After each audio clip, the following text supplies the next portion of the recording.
When it comes to real estate, I know the question in your mind, are prices going to go up or are they going to start free falling down? Buckle up and do not skip this because we are going to be talking about something that no one is talking about this year. By the way, my name is RK Rossos with the Community Warriors Group. I run a residential real estate team here in Houston, Texas, and I've sold hundreds of houses over the years that I've been in this business. If you want to know more about the greater Houston market, buying, selling, or investing in property over here, my info is in the description below. We get calls and emails from people just like you every single day, and I'm happy to set some time aside so we can talk about what your goals are. Every month, I'll be releasing an in-depth video about the real estate market so you guys have the tools so you know exactly what to do for your next move. We're going to be talking about two of the biggest stories that no one's even really talking about and two recent studies about the Houston market that I know are going to blow your mind. Here's the first one I wanted to go over. The home price forecast being revised for this year. Everyone got it wrong.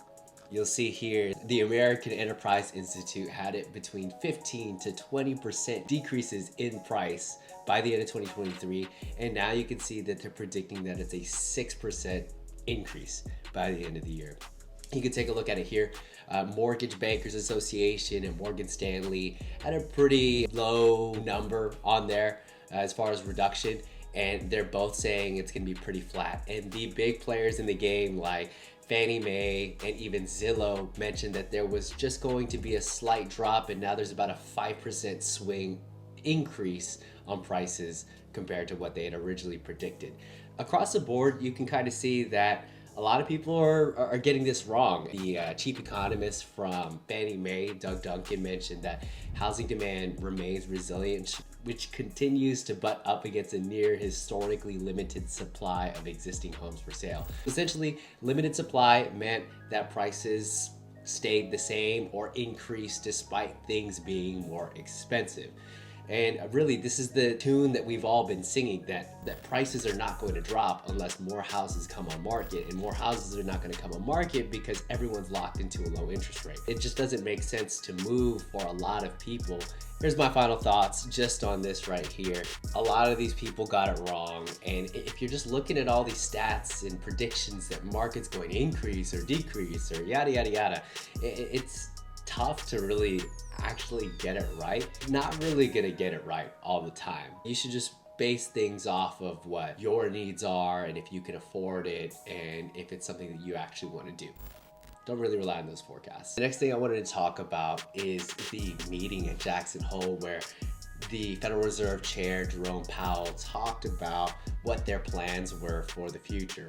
Now, last year they had a pretty scary speech that essentially sang to the tune of, we are going to increase interest rates, and that's exactly what they did. They were fairly hawkish, taking a tighter stance with their monetary policy, which means that they may still focus on increasing interest rates. It's most likely that things are going to stay relatively flat. They talked about inflation still not being to the point where they want it to be.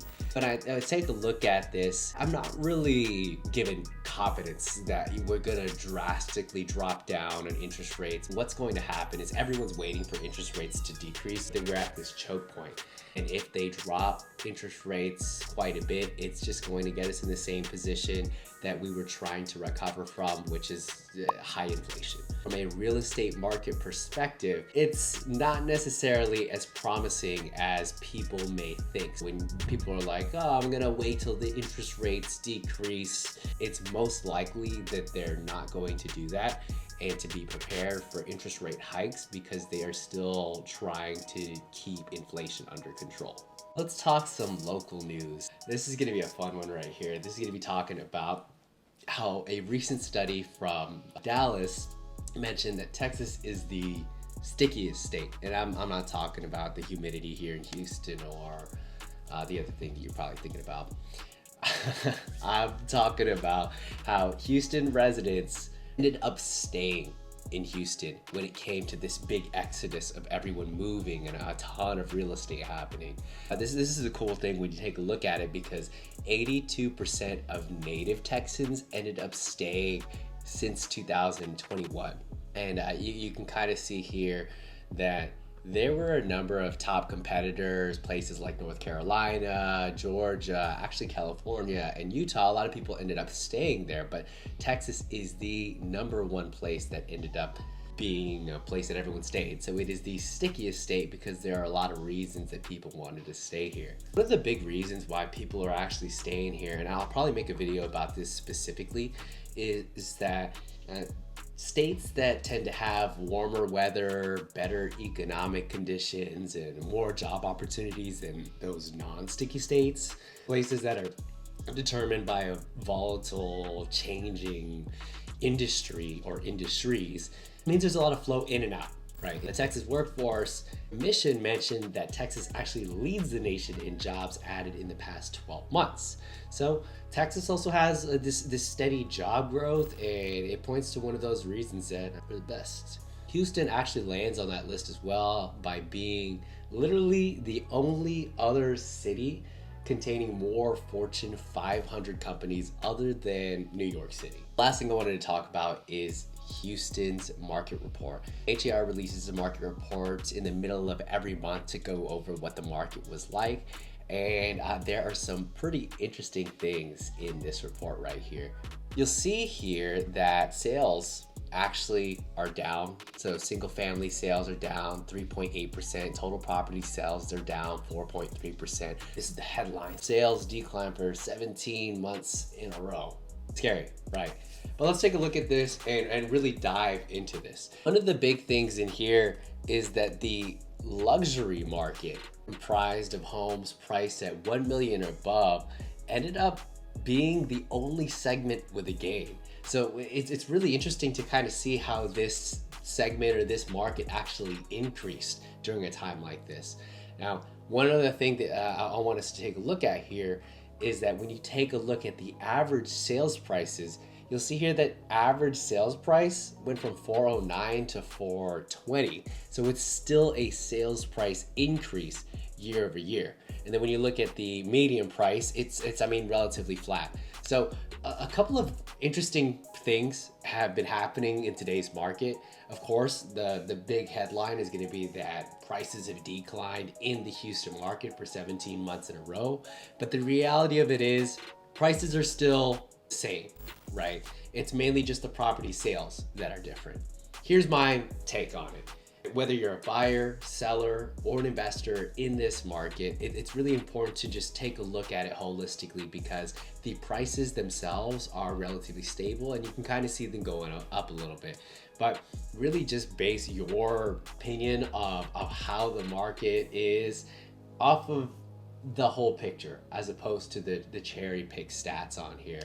If you are a home buyer in today's market, the toughest thing for you is that, you're gonna have to deal with how these rates are. If you take a look at what we talked about earlier with Jerome Powell's speech over in Jackson Hole, it's gonna be tough to say whether interest rates are going to adjust drastically, at least not enough to a point where I would recommend you to lease out an apartment again for another year when you could probably just buy a house and refinance it later. If you are a home seller in today's market, just know that home sales are down, so it's going to be a little bit tougher for you. It's going to take a little bit longer compared to what you were used to these past couple of years. Now, if you are an investor, this is going to be a little bit of an interesting market for us. The rental market remains kind of in the middle as well, relatively flat. We're gonna have a report coming out in the Houston area in the next week or so, but my advice is take a look at your creative financing options and take advantage of the fear in today's market. I'm telling you, we've helped a couple of our clients over the past couple of weeks here get insane deals, get a couple of points off of their interest rates. Sellers are also covering expenses. So across the board, if you've got the right angle to approach things, you'll be fine. That's about it. There are a ton of different things that no one is talking about, and if you ask your friend, I can guarantee you they're going to tell you that the market is going to hell, essentially. It would go into a crash. But when you take a look past the headlines, past what your friend or your cousin's saying, you'll see here that we've got a fairly stable market that's relatively under control, and that the projections that the market was going to decrease drastically have honestly been wrong. And a lot of people, a lot of big entities are owning up to the fact that they were wrong. This is a supply issue, and we're not really going to have prices drop.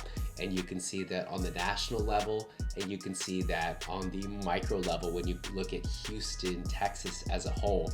And even if you look at Jerome Powell's speech, you can see here that they're still taking a tone where they're sitting on the fence and not saying that we need to drop rates. The only reason they're saying that is because inflation's not under control, and they don't see such a large economic impact that it's going to kill us by having rates around where we're currently at. If you guys found this video pretty interesting and very helpful, I'd love for you to subscribe or follow us so that way you can be informed about your next move. Again, if you found this informative, be sure to explore our other real estate updates or other videos because we got a ton of content out for you. See you at the next one.